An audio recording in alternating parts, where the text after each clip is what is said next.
Hey guys, what's up? It's me, Peeper25 here, and today I am coming back with you with another Red Eye recording session. This is yet another 11 p.m. video since today, tomorrow, Saturday, and all the way through Labor Day weekend will be abysmally busy for me. So I might as well get this out of the way now while everyone's sleeping.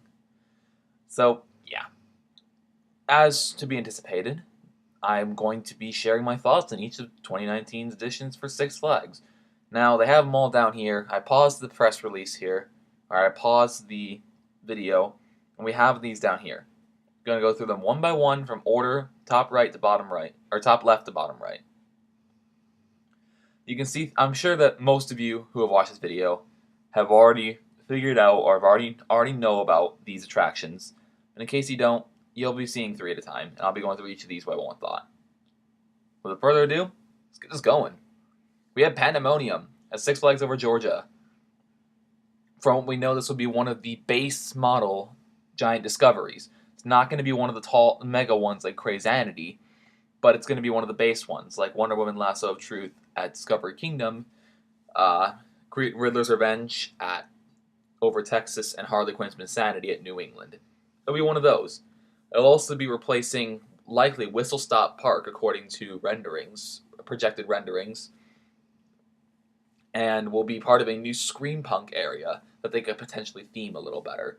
Pandemonium is indeed steampunk themed instead of it being a superhero theme or like just a generic theme or no theming at all.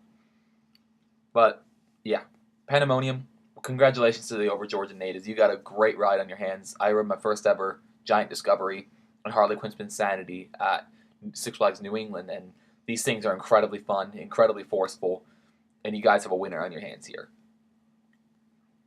Second, we're moving on to the big fish of the 2019 announcements. Of all the coasters, of all the rides that Six Flags announced, Max Force at my home park, Great America, is getting the most hype of them. Now, I can do a full ride analysis of Max Force if you want me to later. I'll go with like a 10-15 minutes off the deep end into this coaster. But for now, I'm just going to say that I'm impressed. I was not expecting it to be the way it is. It does seem very short, and it can potentially run one-train operations because we do not know where the brake run is. If the brake run's in the station, the thing's running one train. If the brake run is outside of the station and could hold a train idle from falling from whatever height the last inversion's from, the last dive loop, yeah, this thing could run one train, this thing could run two. And if it runs one train, this thing's going to be a capacity nightmare. I'm very impressed with Max Force overall. I'm probably actually going to do it since I don't have a lot of time right now. I'm going to do a full in-video analysis of Max Force since I'm an Illinois coaster-based channel. I talk all about Great America, and I want to go in on this coaster. So I'll postpone my major thoughts for later, but I'm just going to say, before you know it, it's going to be positive. I like what they're doing here. And I'm going to go over the layout, going to go over the location, go over some of the things I noticed in the trailer, and some things I noticed about just the ride in general. So yeah, Max Force will have its own video. It'll probably be coming out sooner than later. Possibly tomorrow if I have time. Possibly maybe this weekend, Saturday or Sunday. Possibly Monday. I don't have any plans. I don't have any times when I'm busy, but I'll see if I can squeeze something in later on. At Over Texas, we have a 100-foot tall super loop called Lone Star Revolution going in.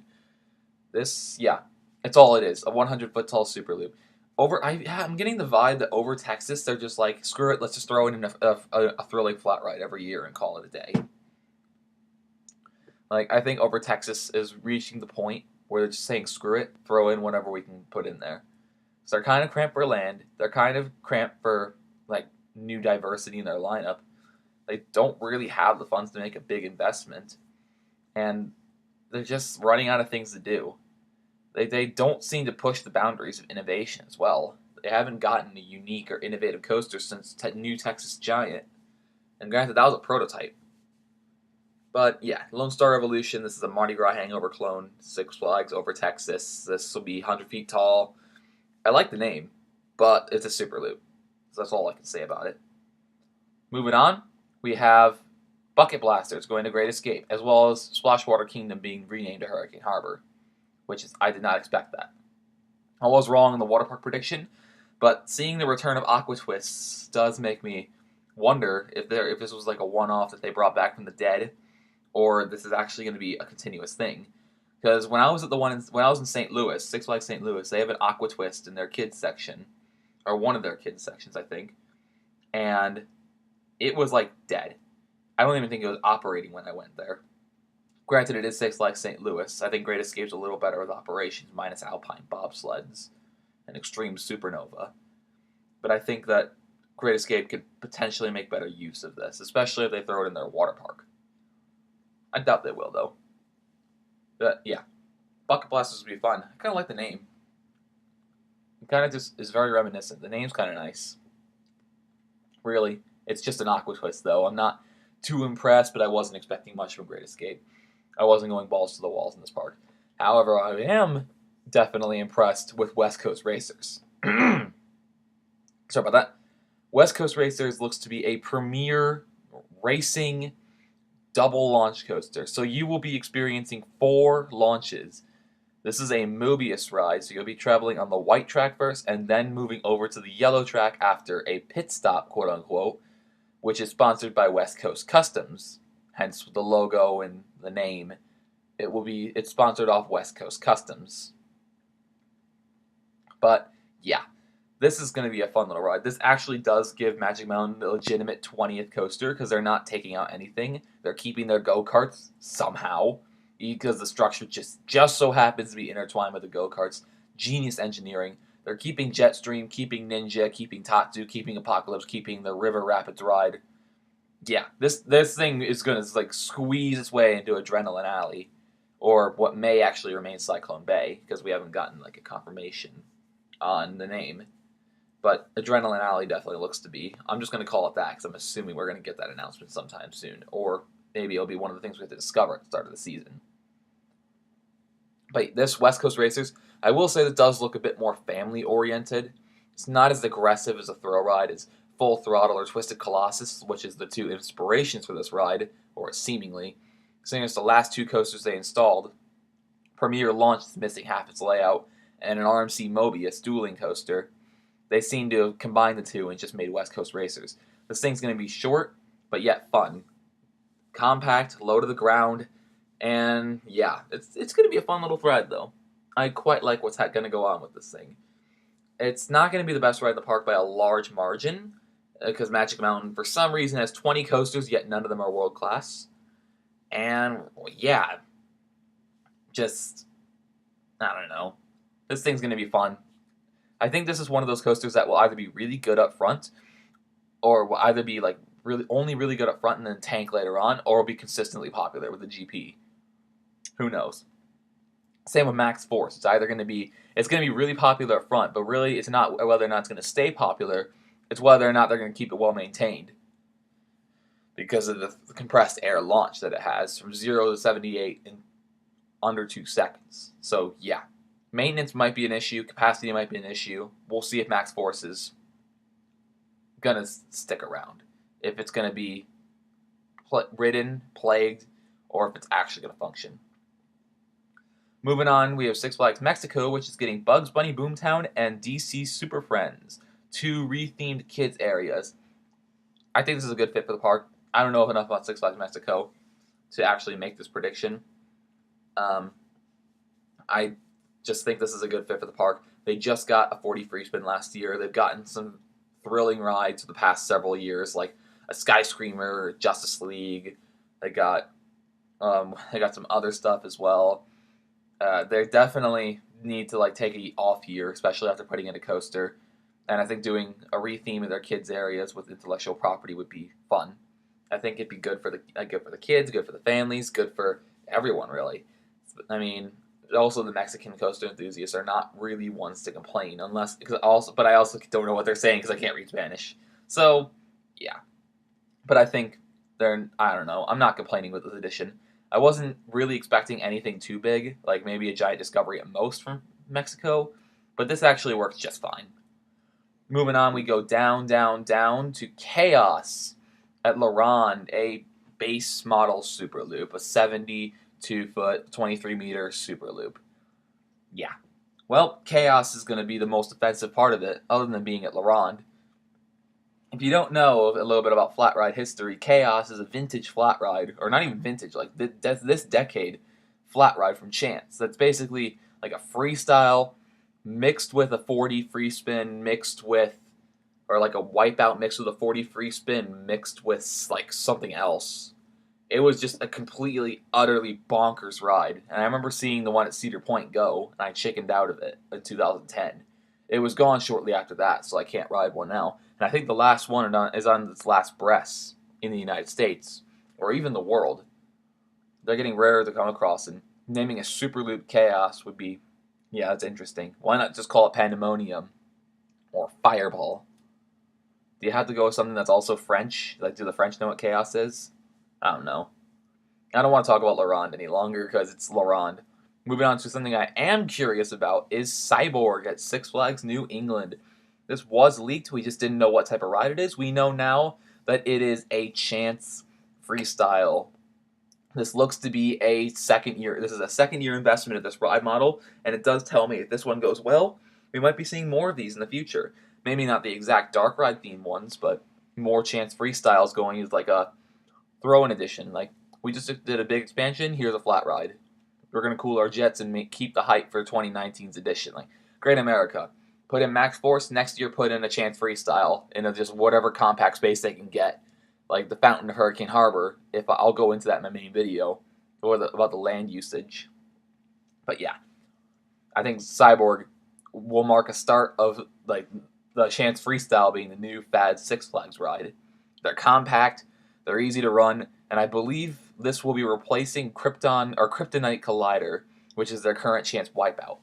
And it is in their DC Comics section. It's either replacing this or the Hall of Justice, but I'm putting my bet on the former.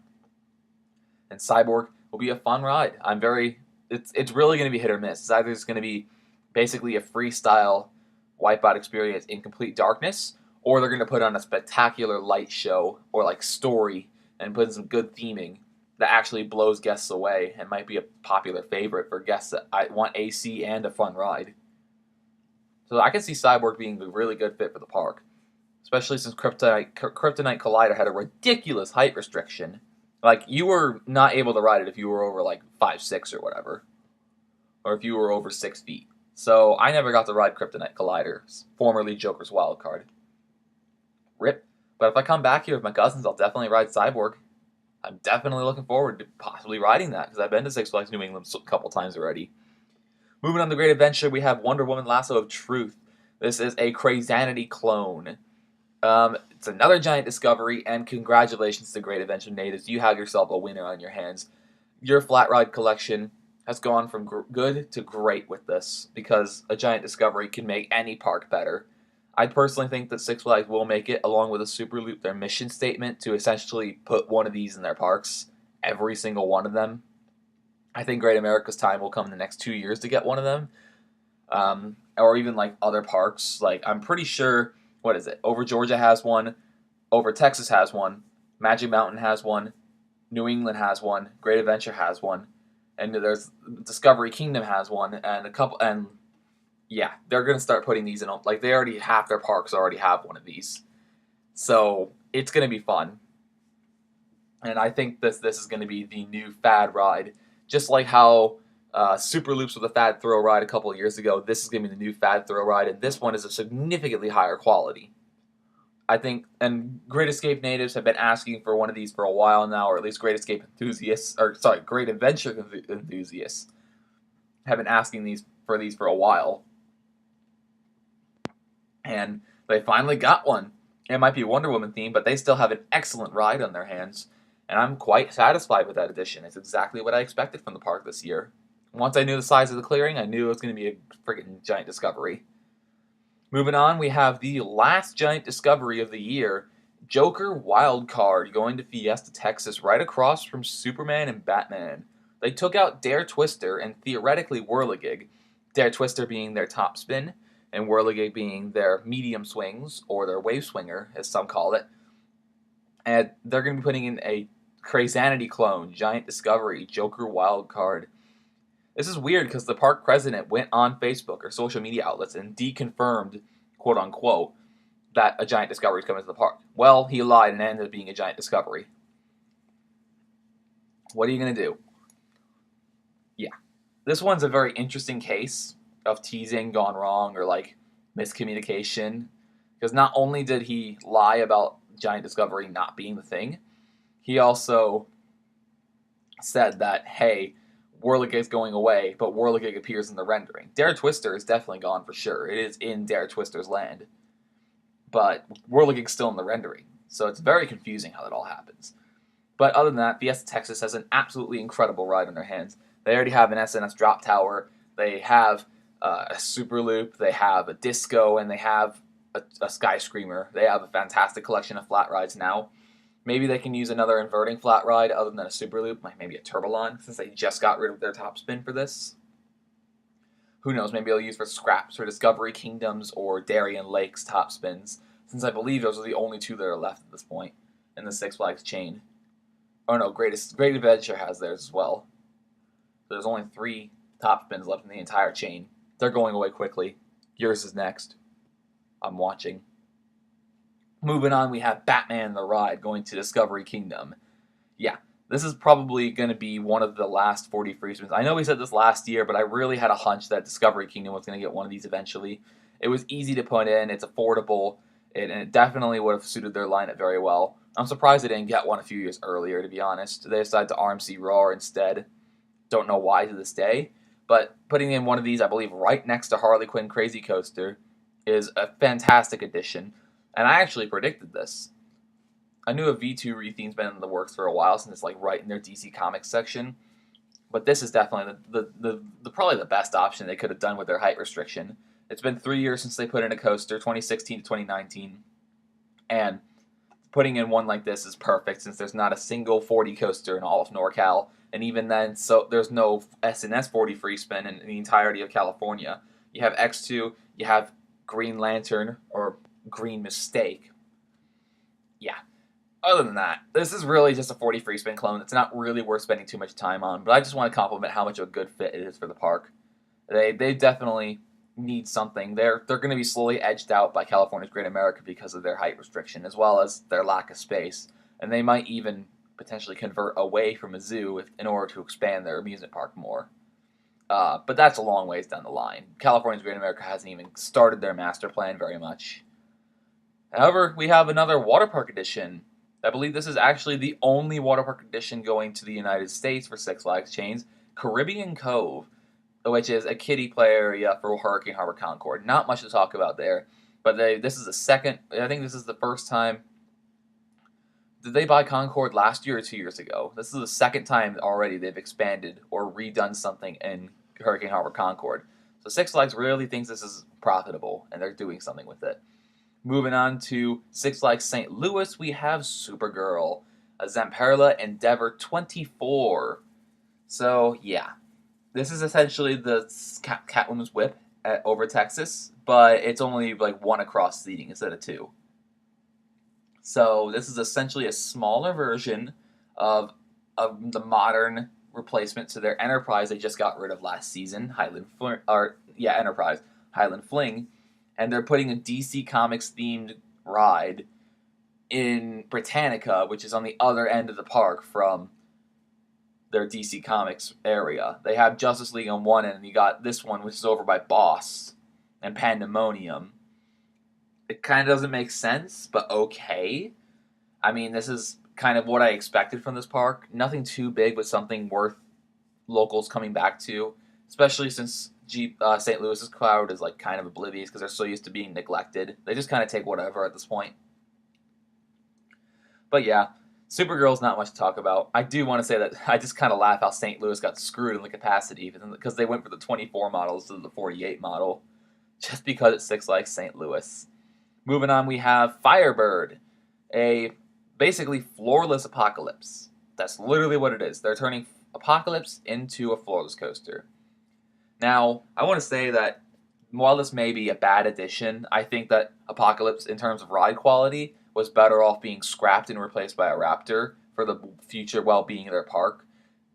This still allows Roar to be RMC converted eventually down the road if Six Flags keeps their contract up, and could potentially lead to a restructured deal between Six Flags and B&M. This could mean we might be seeing more flyers, maybe a few dives, potentially some wings, or maybe a new invert at one of their parks. Who knows? We can be seeing some new B&Ms if this Firebird conversion goes down well, maybe starting in 2020 or 2021. They might actually start working with B&M again because they have to get the trains from B&M. They're the ones that can make it for their track. They don't rely on another company like Gravity Group to make their trains, or like DIN, where they use PTC. They make their own trains, and I think this will potentially lead to another restructured deal. We haven't gotten a B&M in the Six Flags chain since 2012, which was X-Flight, and that's already getting stale, kinda. So, seeing another B&M craft coming to Six Flags, we might see that they're very bullish right now. They might start taking more risks and investing in larger B&Ms for some of their parks to bring them up. Start investing in some of the medium-sized parks and bring them up with B&Ms.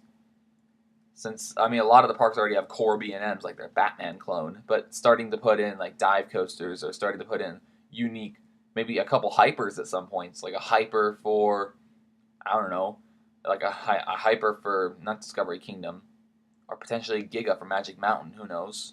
There's a lot of potential. We just got to see what they're going to do with it if they even get the deal through the door. Moving on to their new properties, we have Sky Screamer going to Darien Lake. Six Flags Darien Lake now. Darien Lake has now been rebranded with the Six Flags name again. The park was sold off 10 years ago, and now they're just buying it back. Six Flags Darien Lake is a reality again. We'll see how much they either pass it through or screw it up. But yeah, a Sky Screamer is a very good addition for the park. It will be the tallest structure standing in the park. Taller than Ride of Steel, taller than their Slingshot, taller than their Sky Coaster. And it's a very good fit for the park. I think that they definitely could have used some.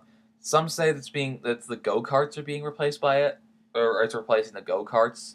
Some are saying that it's replacing one of their larger platform flat rides. Not Ranger, it's like something else. It's definitely going to be a good addition for the park.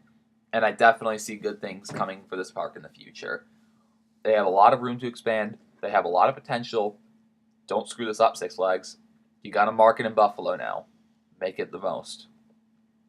And moving on to the second kiddie expansion, we have Timber Town going to Frontier City. This is the same exact kiddie area that has been in Great Escape, their other park that has opted not to use the Looney Tunes and DC Comics license themings. So they decided Six Flags, with their intellectual property, makes Timber Town Kid Area. Why hasn't LeRon caught on is beyond me. Probably because they're not very rustic up there. Who knows? But yeah, we're going to be seeing like 4 new flat rides or some rethemes of existing ones. And they're going to be replacing Wild Kitty with a Frankie's Mine Train clone. So like a Vekoma Junior Mine Train, or what is it, Vekoma, or is it? I think it might be Vekoma, but it might be somebody else, like the guys that made Coco Cruiser at Hershey Park. I just can't remember who they are. Like not E.F. Myler, they're gone.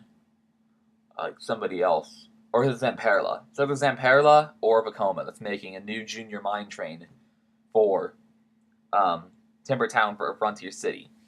And from what I've heard from locals, their kiddie area wasn't doing too well, other than with Wild Kitty attracting guests. Which, unfortunately, Wild Kitty will be getting the axe for this unnamed Junior Mine Train. Rest in peace, Wild Kitty, one of the wildest kiddie coasters around. Pun completely intended. So, yeah. And finally, we have the second water park expansion of the year, King Cobra, basically a clone of like Raja at Noah's Ark, or King Cobra at Great Adventure. They're putting in one of these at Hurricane Harbor Waxahachie. So, that's it. Now, a couple things I noticed is that, one, they did not put in any more ABC Turbolons. They might be done with it, or they might be giving it a year to rest before they restructure their maintenance or restructure their deals and fine-tune them. And they bought no Skywarps. That might suggest that, hey, you have 1 year to improve your product, we'll try again, or you're done. Or if they just said outright, you're done. You're not doing any more for us. game over because they botched Harley Quinn Crazy Coaster so badly. I just think that it's very interesting that we saw them. We saw the resurgence of Super Loops with 2 of them going in this year. We're seeing a spike in popularity in Zamperla Giant Discoveries, and now we're seeing new trends like Chance Freestyles. We might see a new B&Ms go to the park. The Sky Screamer's not dead yet. The SNS 40 Free Spin's not dead yet. And we're seeing more coasters. They made this guy, West Coast Racers, is from Premier. They're working with Premier for the first time since freaking Full Throttle. It's been 6 years since they worked with Premier. And they're doing it again. They're not dead yet. They haven't made a coaster in the United States since, like, Phobia Fear or Tempesto, but they're back with West Coast Racers. And we're going to start seeing more SNS coasters. It went from just cloning free spins everywhere to actually doing SNS launch coasters. They're expanding their relationship with SNS Sansei. We're seeing a bunch of new trends this one, and we might see a couple rides from 2017 and 18 are being phased out, and the new ones are coming in. We're at the peak of the Giant Discovery crop, and we're seeing the resurgence of Super Loops and things that are hanging on for their dear life, like frickin' 40 free spins, and that they're not dead yet. We're seeing Endeavors coming back. We've seen Aqua Twist come back. We know they're installing the same bunch of like 12 flats, but they're definitely doing a good job with those, and they're fit the parks, all of them, quite well. There wasn't really a single stinker this year, in my opinion. I mean, I know that some of these don't affect me as much, but like I know I was upset when I got Mardi Gras Hangover instead of a Skywarp, and now they're getting Lone Star Revolution over Texas, and I don't have any feels for them. I don't know where Lone Star Revolution would be going in the park because it's not DC Comics themed, so I can't tell you where it'd be going. But yeah, we're just reaching a point. I'm not really maddened by any one of the additions. Luron deserves this as their gimme attraction. Over Texas deserves better, and West Coast Racers is a little underwhelming for what people were rumoring up to be, but I'm still impressed with West Coast Racers. It looks to be a fun little thing. And then the rest is pretty much followed course due. I was pretty much, maybe Timbertown was a little bit of a surprise for me, considering I'm actually kind of a fan of Great Escape based on their charm and rustic vibes. And I kind of want to see how Frontier City, that gruesome experiment, plays out. But yeah, my next video will likely be the Max Force analysis. We got some fun stuff coming in through that one. And yeah, so this has been another Red Eye recording session with Peak Bar 25. Leave your thoughts in the comments below about all these new rides. I want to hear what you guys think about these. I think we have another fantastic year coming in from Six Flags, unless you're in one of the parks that got stiffed. And yeah, so if you enjoyed the video, feel free to leave a like, comment, or subscription for whatever it's worth. I hope you guys have a great day. May your park have the best of luck at actually getting these things open in a decent time. And as always,